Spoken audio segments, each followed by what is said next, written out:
Finally পেয়ে গেলাম নতুন ঘর। অনেক খেয়েছি গালমন্দ, আর নাই বাবা, এবার তুমি এখান থেকে ভাগো। সকাল সকাল ঘুম থেকে উঠে প্রথমেই ব্রাশটা করে নিয়ে একটু নিজেকে দেখে নিলাম।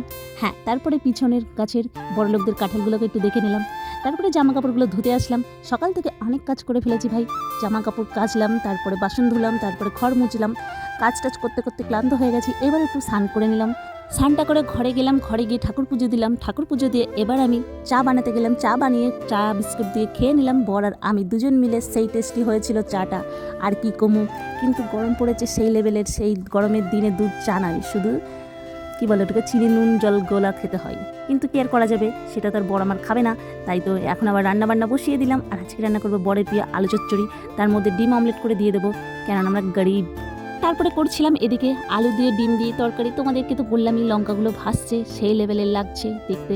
তারপরে আবার একটু নিজেকে দেখে নিলাম কেমন লাগছে রান্না করতে করতে। এরপরে চলো ভাত খাবো, খিদে লাগে গেছে গা।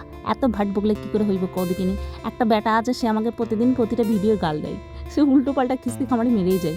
এ ভাই গান্ডু, তোকে আমি কী করেছি ভাই? তুই কেন আমাকে এসব বলিস ভাই? আমার আজকে ভালো লাগছে না ভিডিও বানাইতে। কেন কি জানি সবাই শুধু আমাকে গালিই দেয়। আমি কি এমনই খারাপ ভিডিও বানাই যে আমাকে সবাই গাল দেওয়ার উপযুক্ত? যাই হোক, কত ভাট বকে লাভ নাই।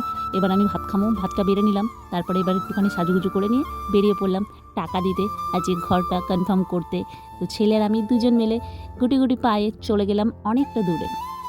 রাস্তায় ছিল খুব জ্যাম, তখন আর কি করব, আমি আর একটু সাইডে দাঁড়ালাম, গাড়িগুলো চলে গেল। তারপরে একটু বাজার করলাম, বাজার টাজার কমপ্লিট করে এরপর আমি বাড়ি যাব আবার এই শাক সবজিগুলো কোলে করে নিয়ে, কেননা আমি ব্যাগ নিয়ে যাইনি। এখানকার মানুষের আবার একটা চিন কাগজ দিতে গেলে পরে মনে হয় যেন জানটাই দিয়ে দেয়, বুঝলা।